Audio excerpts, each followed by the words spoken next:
The widow stood frozen in the dimly lit restaurant of Hillsborough, New Mexico territory, her trembling hands clutching an empty coin purse as the proprietor glared at her with undisguised contempt.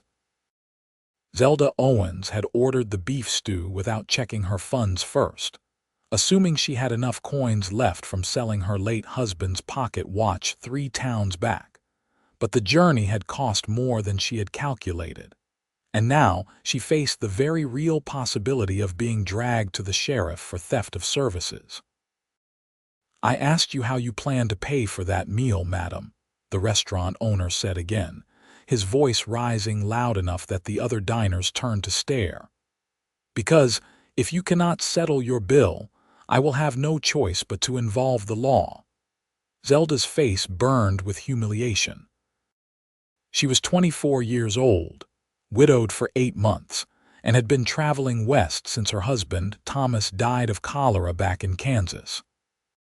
She had sold everything they owned just to survive, and now she stood in this establishment in the fall of 1878 with exactly 3 cents to her name and a bill that required 50 cents. "Please, sir, I thought I had the money. I can work it off." "I can clean, I can cook, anything you need," Zelda said, hating how her voice wavered. She had been strong through so much, but hunger and exhaustion had worn her down to nothing. "I do not need help. I need paying customers," the man said coldly. A chair scraped against the wooden floor behind her, and Zelda heard heavy footsteps approaching. She turned to see a mountain of a man rising from a corner table where he had been eating alone. He stood well over 6 feet tall with broad shoulders that seemed to fill the entire space, wearing dusty trail clothes and a wide-brimmed hat that shadowed a face weathered by sun and wind. His dark hair fell past his collar, and his jaw was covered with several days' worth of stubble. He looked wild and dangerous, like something that belonged in the high country rather than civilization. "How much does the lady owe?" His voice was deep and rough, like gravel underfoot. The restaurant owner straightened. "50 cents, Mr. Dalton, but this is not your concern. It is now." The man called Dalton reached into his pocket and pulled out a silver dollar, placing it on the counter with a solid clink. "That covers her meal and my own. Keep the change." Zelda stared at her unexpected savior in shock. "Sir, I cannot accept your charity. I will find a way to repay you." For the first time, the man looked directly at her, and Zelda found herself staring into eyes the color of storm clouds, sharp and assessing. His gaze traveled over her worn black mourning dress, her thin frame, and the dark circles under her eyes before returning to her face. "You look half-starved and dead on your feet. Where are you staying?" he asked. "I have not secured lodging yet. I was going to inquire after I ate," Zelda admitted, seeing no point in lying. This stranger had already seen her at her lowest. "The boarding house is full up with miners passing through. There is nowhere in town that will have room, and even if there were, you do not have money for it." He stated it as fact, not judgment. "You said you would work. Did you mean it?" "Yes, of course. I am not afraid of hard work." "Then you will work for me. I have a ranch up in the mountains about 2 hours' ride from here. I need someone to cook and keep house. The work is hard, the location is isolated, but you will have food, shelter, and wages." Zelda hesitated. Every instinct warned her against going into the wilderness with a strange man, but what choice did she have? She had no money, no prospects, and winter was coming. She could see in his eyes that he knew she had no other options. "What is your name, sir?" she asked. "Everett Dalton." "I run cattle and horses in the high country. I come down to town once a month for supplies. I am not a man who makes idle offers, Mrs. Owens. Zelda Owens. And yes, Mr. Dalton, I accept your offer." Something flickered in those storm-gray eyes, satisfaction perhaps, before he nodded once. "Finish your meal. I will purchase supplies and meet you back here in an hour." Do not be late." He turned and walked out without waiting for her response, leaving Zelda standing in the middle of the restaurant wondering what she had just agreed to. The owner was already moving away, muttering under his breath about charity cases. Zelda returned to her table on shaking legs and forced herself to eat the rest of the stew, even though her stomach had knotted with anxiety. She had just agreed to go into the mountains with a stranger, to a remote location where no one would hear her scream if he proved to be dangerous. But when she looked at her alternatives, she saw nothing but slow starvation or worse. At least this way, she had a chance. Exactly 1 hour later, Everett Dalton returned with a pack horse loaded with supplies. He had also brought a gentle mare for Zelda to ride, which surprised her. She had expected to ride behind him or walk. "Can you ride?" he asked as he helped her mount. "Yes, my father taught me when I was young." She settled into the saddle, grateful that her morning dress was full enough to allow her to ride astride without too much impropriety. "Good. The trail is rough but well marked. Stay close and let the horse pick her path. She knows the way." They rode out of Hillsborough as the afternoon sun began its descent toward the western peaks. The town fell away behind them quickly, replaced by rolling hills covered in pinon and juniper. The air smelled of dust and sage, and despite her fear and uncertainty, Zelda felt something in her chest loosen slightly.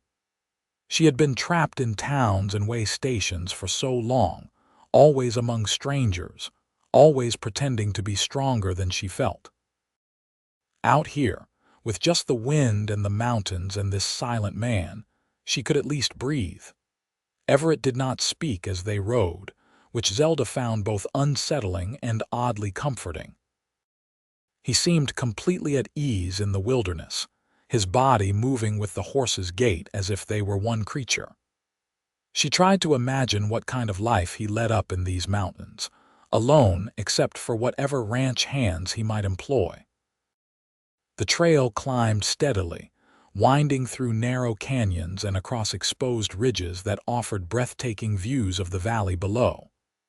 The sun painted the rocks in shades of gold and crimson as it sank lower. Zelda had never seen country quite like this, harsh and beautiful in equal measure. "How much farther?" she finally asked when the light began to fade. "Another hour. We will arrive before full dark." "Do you have other people working for you, ranch hands?" "I had 2 men working for me. One died in a fall from his horse last month. The other left for California 2 weeks ago. It is just me now, which is why I need help. I am sorry about your loss." He glanced back at her, his expression unreadable in the dimming light. "Death is part of life out here. You learn to accept it."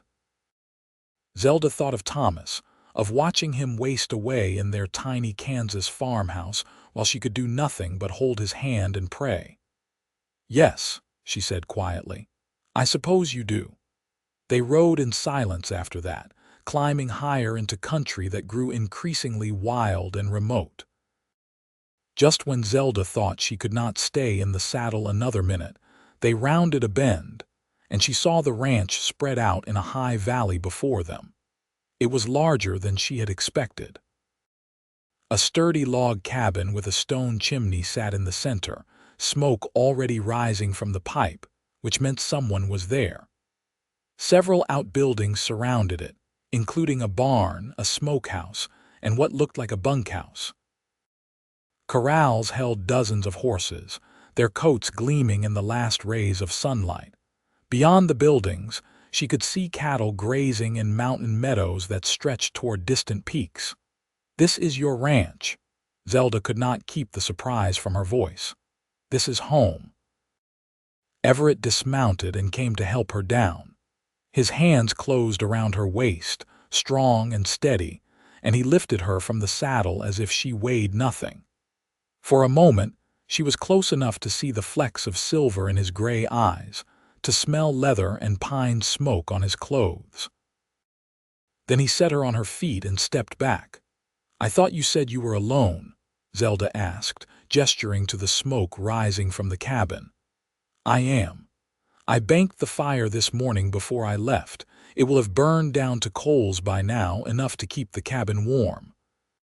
He began unloading the pack-horse with efficient movements. You will sleep in the cabin. There are 2 rooms. You will have the bedroom. I will sleep in the main room. Mr. Dalton, I cannot put you out of your own bed. You will do as I say. The bedroom has a door that latches from the inside. You will feel safer there. The fact that he had considered her comfort and safety made something tight in Zelda's chest ease a little. Perhaps this would be all right after all. The cabin's interior was rustic but solidly built. The main room held a stone fireplace, a rough-hewn table with 2 chairs, and a rocking chair near the hearth. Shelves lined one wall, holding books, supplies, and a few personal items. The bedroom was small but clean, with a real bed frame and mattress, a washstand, and pegs on the wall for hanging clothes. It was more than Zelda had dared to hope for. I will bring in your things if you have any, Everett said from the doorway. Just a small bag. Everything I own fits in it. He nodded as if this did not surprise him and went back outside. Zelda stood in the center of the little bedroom, suddenly so exhausted she could barely stand. She had been running on fear and determination for so long, and now that she had stopped moving, everything caught up with her at once. When Everett returned with her worn carpetbag, she was sitting on the edge of the bed, struggling not to cry. You are safe here, he said quietly, setting the bag down. I know you have no reason to trust me, but I give you my word that no harm will come to you under my roof. You will work, I will pay you, and if you want to leave when you have saved enough money, I will take you back to town myself. Why are you doing this? Zelda looked up at him, this strange mountain man who had appeared out of nowhere and offered her a lifeline. You do not know me. I could be a terrible cook. I could steal from you. You could, he agreed. But you would not have been so ashamed about not paying for that meal if you were a thief. And you would not be sitting here trying not to cry if you were not at the absolute end of your rope. I know what it is like to have nothing and no one. I will not let someone starve when I can prevent it. He left before she could respond, pulling the door closed behind him. Zelda heard him moving around the main room, building up the fire, setting out food. She should get up and help him. She should earn her keep. But her body refused to cooperate. Instead, she lay back on the bed, still fully dressed, and fell into the deepest sleep she had known in months. When Zelda woke, golden sunlight was streaming through the small window, and she could smell coffee and bacon. For a confused moment, she did not know where she was. Then memory returned, and she sat up quickly, horrified that she had slept so long. Her first night in Everett Dalton's employ, and she had done nothing but sleep. She quickly washed her face in the basin on the washstand. Someone had filled it with fresh water while she slept, and tried to make herself presentable. Her morning dress was hopelessly wrinkled, and her dark hair had come loose from its pins. She did her best to put it right before venturing into the main room. Everett was sitting at the table, eating breakfast. He had shaved and changed his clothes, and in the morning light, Zelda could see him more clearly. He was younger than she had first thought, probably in his early 30s. His face was hard and angular, but not unkind. He looked up when she entered but did not comment on the fact that she had slept through the night and most of the morning. There is food on the stove, coffee in the pot. Help yourself. I am sorry I overslept. It will not happen again. You needed rest. Sit down and eat. Zelda served herself, surprised by how hungry she was despite having eaten the previous evening. The bacon was crisp, the eggs perfectly cooked, and the coffee strong enough to wake the dead. She sat across from Everett and ate in silence, acutely aware of him watching her. Can you really cook? He asked finally, Yes, my mother taught me. I kept house for my father and brothers before I married, and I cooked for my husband and myself on our farm in Kansas. Good. I can feed myself, but I am tired of my own cooking. You will prepare 3 meals a day. You will also keep the cabin clean, do laundry, tend the kitchen garden, and help with preserving food for winter. I will handle all outside work, the animals, the repairs, the heavy labor. Does that seem fair? More than fair. What are you paying me? Room, board, and $10 a month. If that is not enough, say so now. $10 a month was not generous, but it was honest wages for a housekeeper in this remote location. Zelda nodded. That is acceptable. Then we have an agreement. Everett stood and carried his plate to the wash basin. I will be working with the horses today. If you need anything, ring the bell outside the cabin door. I will hear it. He put on his hat and walked out, leaving Zelda alone in the cabin. She sat for a moment, trying to process everything that had happened in the last 24 hours. Yesterday morning, she had been alone and desperate in Hillsborough. Now she was in a mountain ranch with a stranger who had given her a job and a place to stay, asking for nothing but honest work in return. It seemed too good to be true, which made her deeply suspicious. But she had made her choice, and all she could do now was prove herself valuable enough to keep. Zelda spent the rest of the day exploring her new domain. The cabin was cleaner than she had expected for a bachelor's residence, but it needed a woman's touch. She scrubbed the floors, washed the windows, organized the shelves, and took stock of the pantry. Everett had laid in good supplies: flour, cornmeal, salt pork, dried beans, coffee, sugar, and various preserved goods. She found a root cellar behind the cabin stocked with potatoes, onions, carrots, and apples. There was even a small chicken coop with half a dozen hens that provided fresh eggs.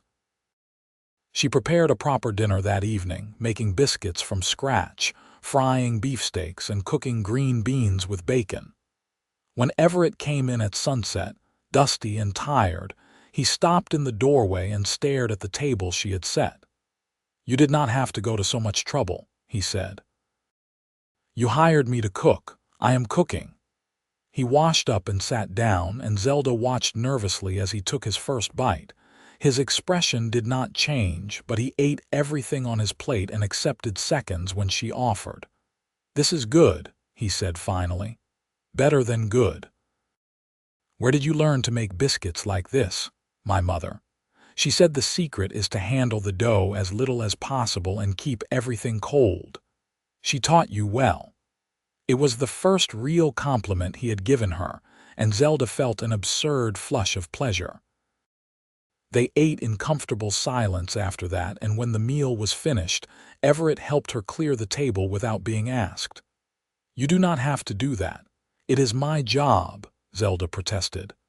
"I have been washing my own dishes for 5 years. I think I can manage." He glanced at her. "You worked hard today. The cabin looks better than it has in months." "Thank you." They established a rhythm over the following days. Everett rose before dawn and spent his days working with the horses and cattle, repairing fences, and preparing the ranch for winter. Zelda kept the cabin, cooked, and slowly put her own stamp on the domestic space. She found wildflowers and put them in jars on the table. She aired out the bedding and washed all the linens. She baked bread and pies, made preserves from the last of the autumn fruit, and kept the fire burning warm and bright. They spoke little, but Zelda found herself growing comfortable with Everett's quiet presence. He was not a man who wasted words, but when he spoke, he meant what he said. He treated her with respect, never entering her room, never standing too close, never making her feel threatened or uncomfortable. After months of dealing with men who looked at her like prey now that she lacked a husband's protection, Everett's careful distance was a relief. But she was also curious about him. He had books on his shelves, good books, poetry, and philosophy alongside practical volumes on ranching and animal husbandry. He could read and write, which suggested education. His manners at table were rough but not crude. He was clearly not some ignorant cowhand who had stumbled into owning land.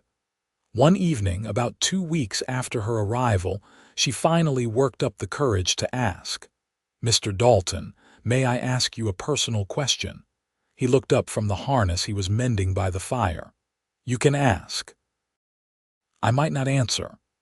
How did you come to have this ranch? You are not old enough to have built all this yourself. I am 32. I have been here 5 years. He was silent for a moment, and Zelda thought he would not say more. Then he continued, "I was born in Missouri. My father was a farmer, not a good one. He drank more than he planted.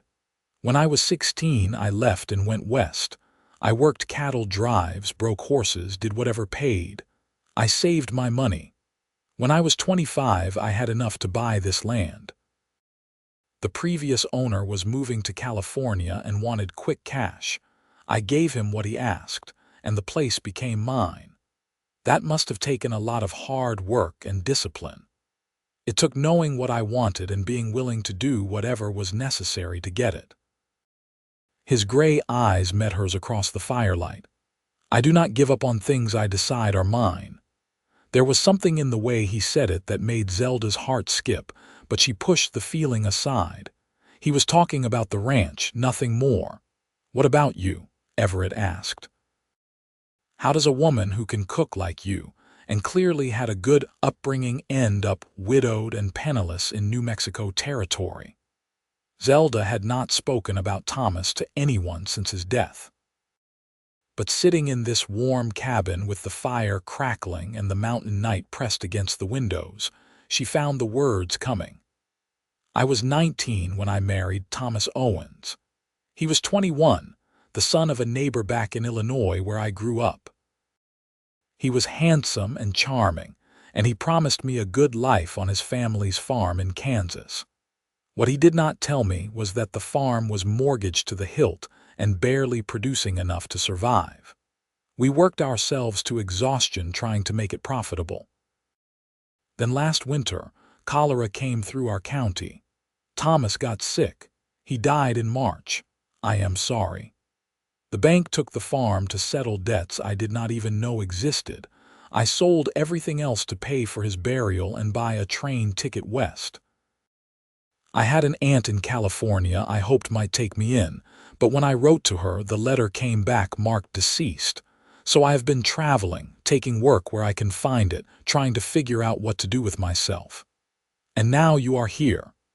"And now I am here," Zelda agreed. "Working for a mountain cowboy who will not let me leave until I have earned enough money to make my own way." Everett raised an eyebrow at her teasing tone. "I never said I would not let you leave. I said I would take you back to town when you were ready. Is there a difference?" "Yes. One makes me sound like a kidnapper.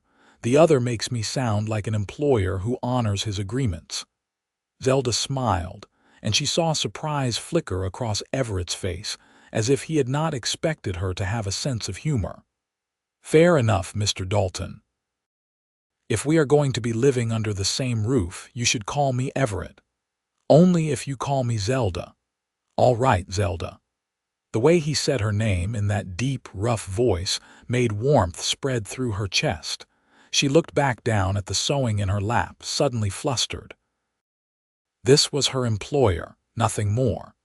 She could not afford to develop feelings for him. She had no idea how long she would stay here, and getting emotionally entangled would only make leaving harder. But as the days turned into weeks and autumn deepened into early winter, Zelda found it increasingly difficult to maintain her emotional distance. Everett was unlike any man she had ever known. He was quiet and solitary, but not cold. He noticed things: when she was tired, when she was worried, when she needed help with something too heavy for her to lift alone. He began leaving small gifts where she would find them: a ribbon he had purchased on his last trip to town, a pretty stone from the creek, a book of poetry he thought she might enjoy, and he looked at her. Zelda caught him watching her sometimes when he thought she would not notice. There was something in his gaze that made her breath catch, a hunger carefully controlled, but present nonetheless. She knew she should be frightened by it, but instead she found herself looking back, wondering what it would be like to be touched by those work-roughened hands, to be held against that broad chest. The first snow came in late November, transforming the ranch into a wonderland of white. Zelda had never seen anything so beautiful. She stood on the cabin's porch, wrapped in a shawl, watching the flakes fall while Everett brought the horses into the barn. He saw her watching and walked over, his breath making clouds in the cold air. "Have you ever seen snow before? Not like this." In Illinois, we had snow, but nothing like these mountains. This is just the beginning. By January, we will be snowed in completely. No way down to town until spring. Does that worry you? No, I have enough supplies for a year if necessary, but you should know what you are getting into. Once the high passes fill in, you will be stuck here with me until the thaw. I understand. Everett moved closer, and Zelda could feel the heat radiating from his body despite the cold. Do you? This is not some adventure, Zelda. This is months of isolation with a man you barely know. If you want to leave, I will take you down to town tomorrow before the next storm comes. But if you stay until spring. There is no changing your mind halfway through. Zelda turned to face him fully. Snow had caught in his dark hair and on his shoulders. His gray eyes were serious, searching her face for any sign of doubt. She realized that he was giving her a choice, a real choice, not because he wanted her to go, but because he needed to know she was staying of her own free will. "I am not afraid of isolation or hard work," she said quietly. "And I am not afraid of you, Everett. Maybe you should be." His voice was rough, barely above a whisper. "Because I am finding it harder and harder to remember that you are my employee and nothing more." Zelda's heart hammered in her chest. What if I am having the same problem? The air between them seemed to crackle with tension. Everett raised one hand slowly, as if giving her time to pull away, and brushed a strand of hair back from her face.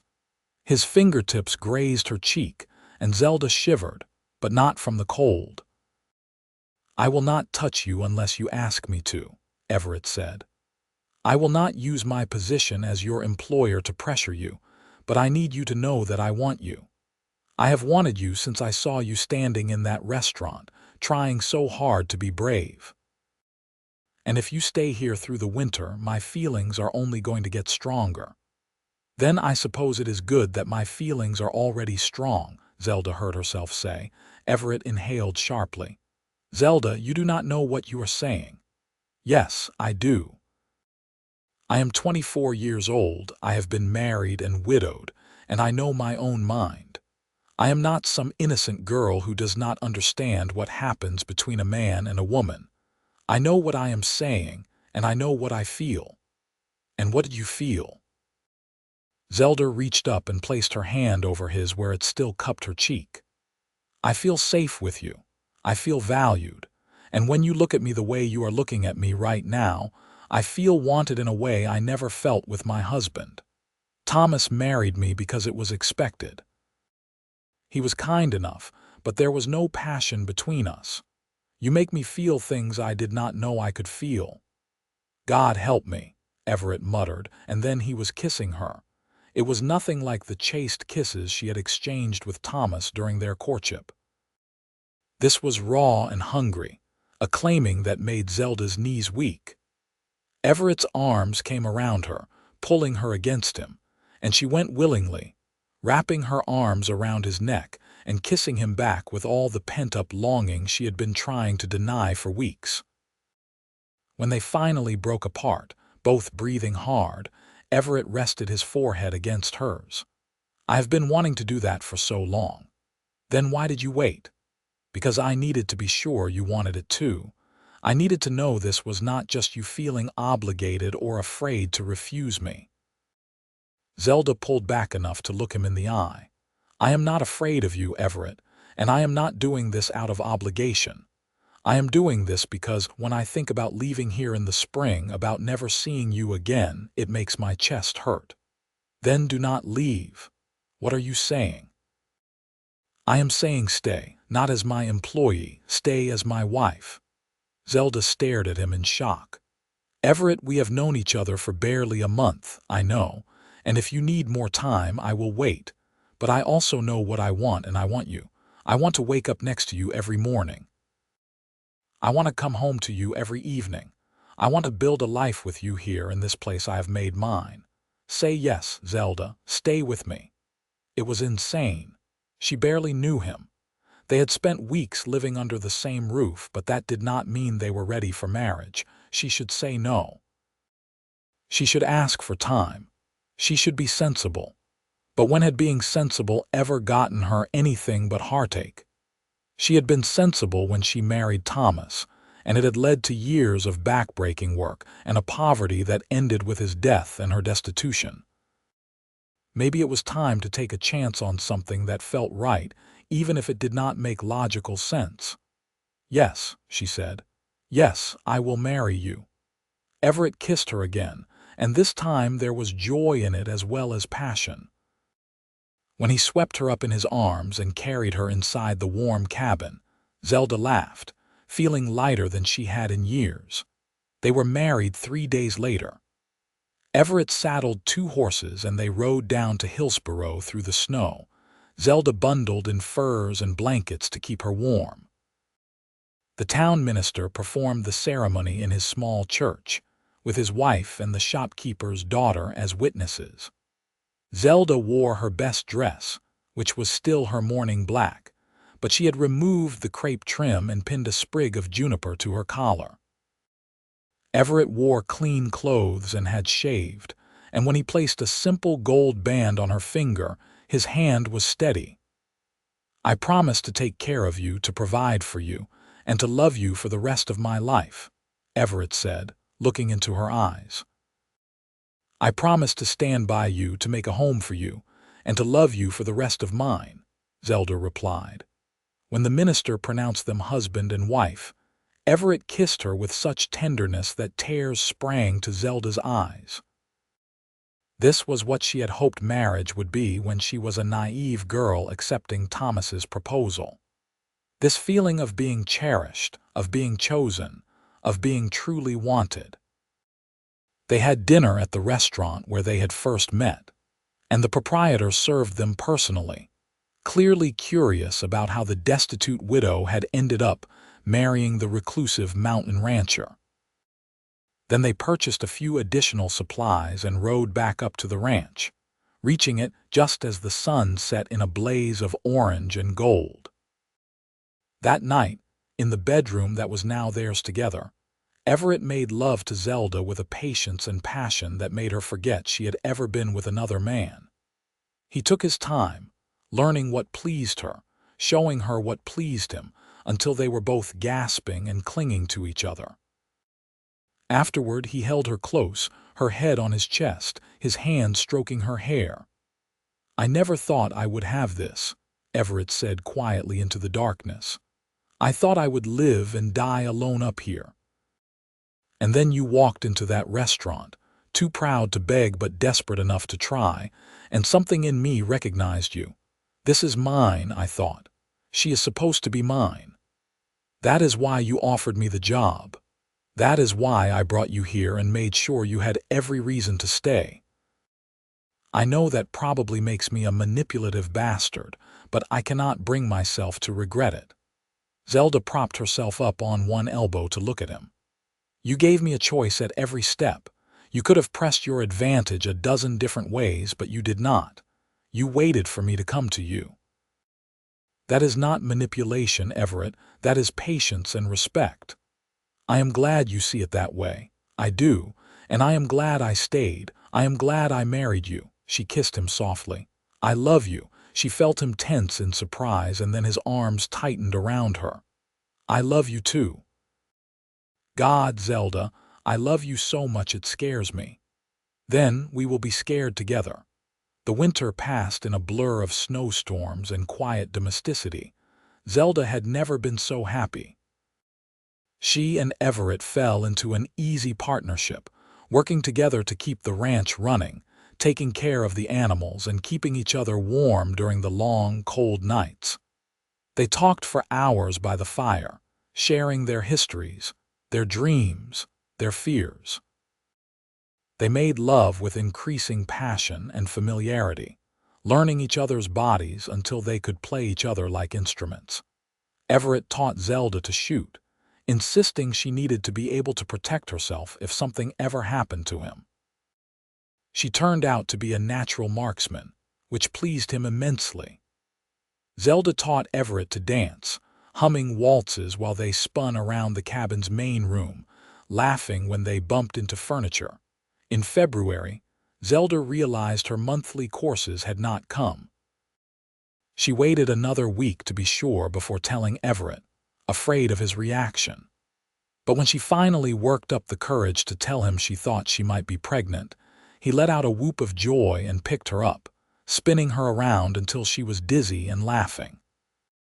"We are going to have a baby," he kept saying, wonder in his voice. "We are going to be a family." "We already are a family," Zelda said, but she was smiling so hard her face hurt. Everett became even more protective after that, insisting she not lift anything heavy or work too hard. Zelda tolerated his hovering with good humor, knowing it came from love. She had never seen him so happy, so open, and it made her fall even more deeply in love with him. Spring came late to the mountains, but when it finally arrived, it was glorious. The snow melted, revealing meadows full of wildflowers. The creek ran high and clear with snowmelt. The aspen trees leafed out in brilliant green. Everett took Zelda riding through the high country when her pregnancy was still early enough to allow it, showing her all the secret places he had discovered in his years of solitude. "This is the most beautiful place I have ever seen," Zelda said one afternoon as they sat on a ridge overlooking the valley. Her hand rested on her still flat stomach, and Everett's hand covered hers. "This is ours now, ours and our child's. I want to build something here, Zelda. Not just a ranch, but a legacy. I want our children to grow up knowing this land, loving it the way I do." "Children, plural, how many are you planning on?" Zelda teased. "As many as you are willing to give me. I grew up alone and lonely. I want our children to have brothers and sisters, to always have someone to rely on. Then I suppose we had better start building on to the cabin. We are going to need more room." They spent the summer preparing for the baby's arrival. Everett built a beautiful cradle from pine wood, carving it with designs of horses and mountains. Zelda sewed baby clothes from soft cotton, her hands working with a contentment she had never known. They argued good-naturedly about names, Everett wanting strong traditional names while Zelda preferred something more unusual. In early September, Zelda went into labor. It was fast and fierce, and for a few terrifying hours, Everett was certain he was going to lose her. But Zelda was stronger than she looked, and when their son finally arrived, red-faced and screaming, she held him to her chest and cried with relief and joy. "He is perfect," Everett said, his voice thick with emotion. "You are perfect. God, Zelda, you are amazing." They named him Jacob, after Zelda's father. He had Everett's gray eyes and Zelda's dark hair, and from the first moment, he had both his parents completely wrapped around his tiny fingers. The first year of Jacob's life was exhausting but wonderful. Zelda had never worked so hard, caring for a baby while still managing the household, but she had also never been so happy. Everett was a devoted father, taking Jacob with him on his morning rounds whenever possible, talking to his son about horses and cattle as if the baby could understand. Watching her big, rough husband being so gentle with their tiny son made Zelda fall in love with him all over again. When Jacob was 18 months old, Zelda discovered she was pregnant again. This time, she carried a girl. They named her Sarah, and she had her mother's features and her father's quiet temperament. Jacob adored his little sister, and Everett spent hours playing with both children, clearly relishing fatherhood in a way Zelda found deeply touching. "I think our family might be complete," Zelda said one evening when Sarah was 6 months old, and Jacob was learning to ride his first pony with his father's patient guidance. "We have been blessed beyond measure," Everett agreed, pulling her close. "5 years ago I was alone. Now I have a wife I love, 2 beautiful children, and a ranch that is thriving. I never imagined I could have this much. 5 years ago I was destitute and desperate. You saved me, Everett. No, you saved me. You brought life and warmth and love to this place. You made it a home." They stood on the porch together, watching the sun set over the mountains while their children played inside under the watchful eye of Maria, a young woman from Hillsborough who came up to help with the children a few days a week. It was perfect, this life they had built together, and Zelda sent a silent prayer of thanks to whatever force had brought her to that restaurant in Hillsborough all those years ago. The years passed quickly, marked by the changing seasons and the growth of their children. Jacob grew tall and strong, learning to work the ranch alongside his father. Sarah was quick and clever, fascinated by books and learning. Zelda taught both children to read and write, using the books from Everett's shelves and others they ordered from back east. When Jacob was 8 and Sarah was 6, Zelda discovered she was pregnant once more. This pregnancy was harder than the previous 2, and Everett worried constantly, but Zelda gave birth to twin boys, healthy and loud. They named them Thomas, after Zelda's first husband, and Matthew, after Everett's grandfather. "Our family is definitely complete now," Zelda said firmly when the twins were a year old and running her ragged with their boundless energy. "Agreed," Everett said with a laugh. "4 children are plenty. Our cabin is bursting at the seams as it is." So Everett built an addition to the cabin, adding 2 more bedrooms and a larger main room. He hired help for the ranch, 3 good men who lived in the bunkhouse and worked the cattle and horses under Everett's direction. The ranch prospered, and the Dalton name became known throughout New Mexico territory for quality livestock and honest dealing. Jacob turned 18 in the spring of 1895, a young man now, strong and capable. He had his father's way with horses and his mother's quick mind. He had been courting a girl from Hillsborough, the daughter of the hotel owner, and Everett and Zelda both knew an engagement would be announced soon.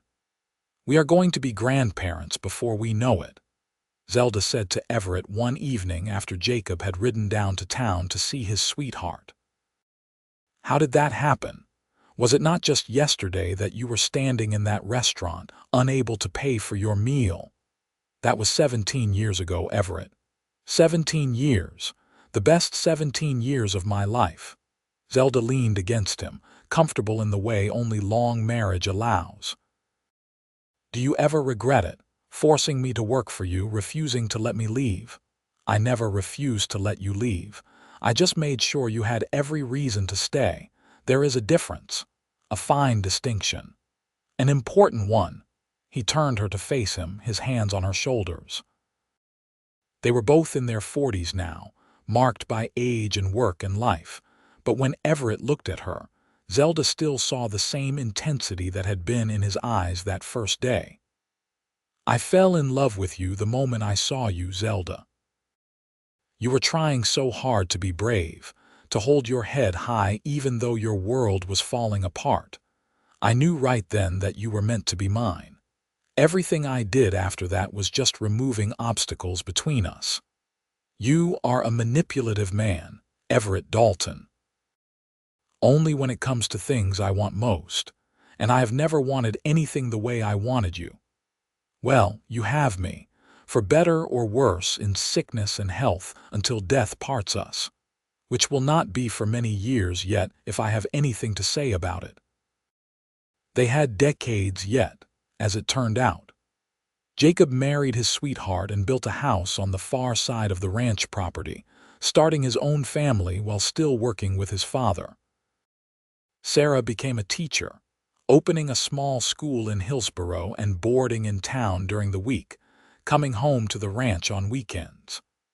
The twins were wild and adventurous, disappearing into the mountains for days at a time, always coming home with stories of what they had seen and done.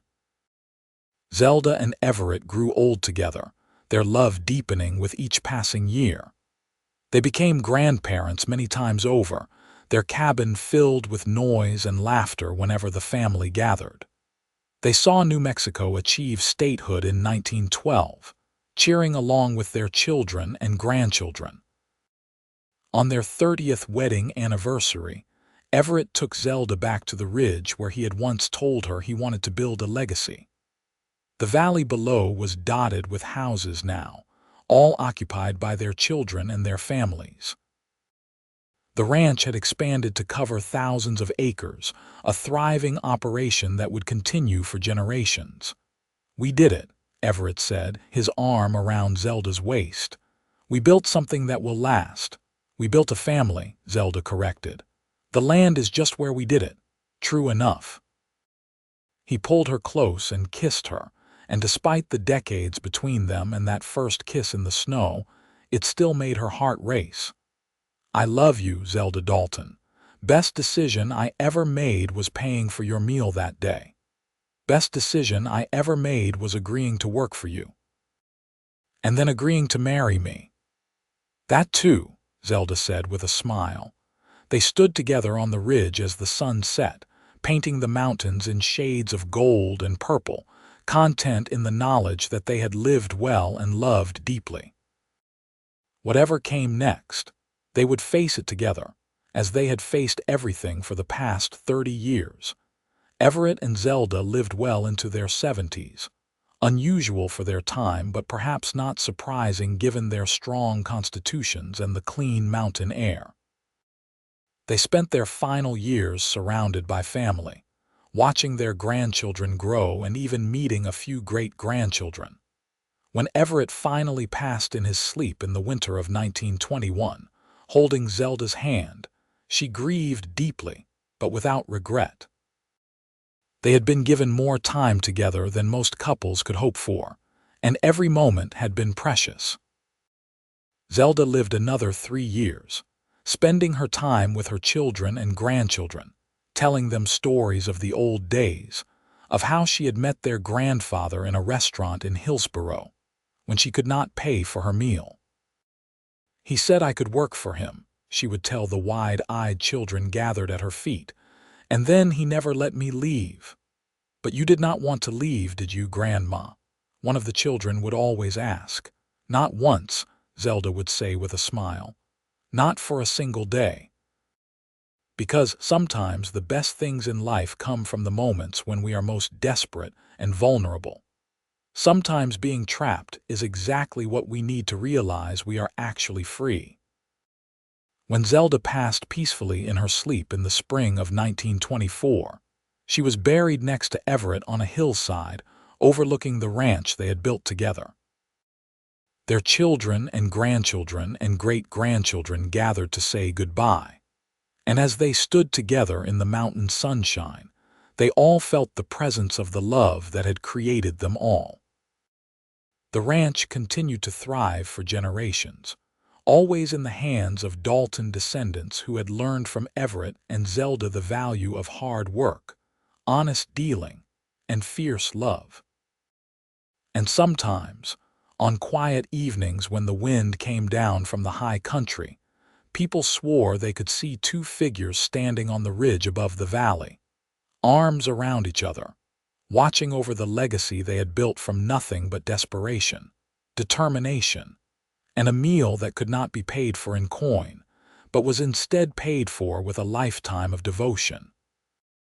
The old cabin, expanded and renovated many times over the years but never replaced, remained at the heart of the ranch.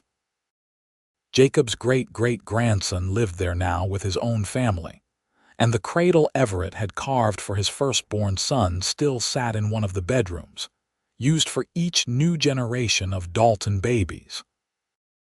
On the mantel above the fireplace sat a framed photograph, faded and creased with age, showing Everett and Zelda on their 50th wedding anniversary, surrounded by their children and grandchildren.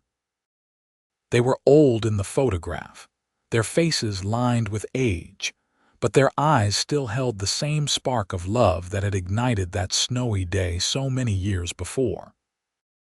And if you looked closely at Zelda's hand in the photograph, you could see she still wore the simple gold band Everett had placed on her finger in that small church in Hillsborough. Proof that sometimes the best things in life come not from careful planning or sensible decisions, but from taking a chance on love when it appears, even in the most unlikely of circumstances.